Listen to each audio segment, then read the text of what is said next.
Do you remember a time when Microsoft Word placed a red underline beneath the word microtransactions? I do, and believe me when I tell you that those were the days. Well, they were for me, anyway. I recently learned that EA is still an immensely profitable company. EA's net revenue for 2020 amounted to $5.5 billion. And about 3/4 of that revenue was generated by DLC, microtransactions, and other live service products. FIFA Ultimate Team alone accounted for 29% of EA's revenue for the whole year. Only a fourth of EA's revenue now comes from the direct sale of video games. Around the same time that news broke, Ubisoft announced their intentions to focus more on high-end free-to-play games in the future. Which probably means that Splinter Cell is deader than the Dutch East India Company. Oh, and by the way, Activision Blizzard made $8.1 billion last year.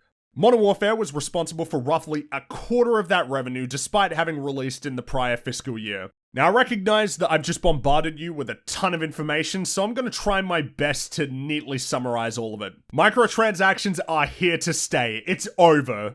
But where exactly did it all go wrong?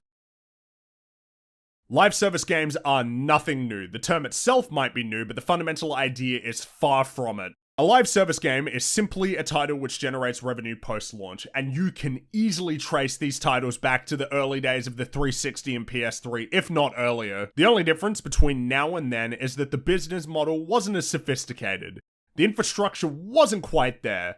Publishers didn't yet know just how much they could get away with. Season passes and day one DLC were little more than progenitors to a much more profitable product. And, as much as it pains me to say this, from a business perspective, microtransactions are about as close to perfect as a product can get. Why would any publisher spend hundreds of millions of dollars developing a brand new game they can only sell once, which may or may not succeed, when they could spend a fraction of that money indefinitely producing digital assets for a game they've already created?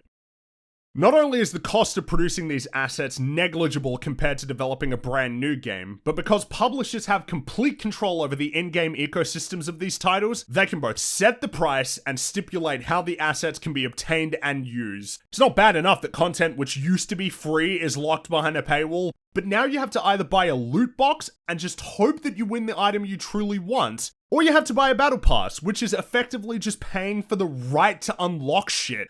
And let's not forget about limited time items. What a brilliant idea! By imposing a time limit on the availability of in-game items, pressure is placed on you to play the game more regularly, because the more you play, the more likely you are to purchase the next battle pass. After all, if you've already spent hundreds of hours playing one game to obtain some skins which will go out of fashion in less than a few weeks, what's stopping you from playing for 100 hours more in pursuit of the next batch of skins?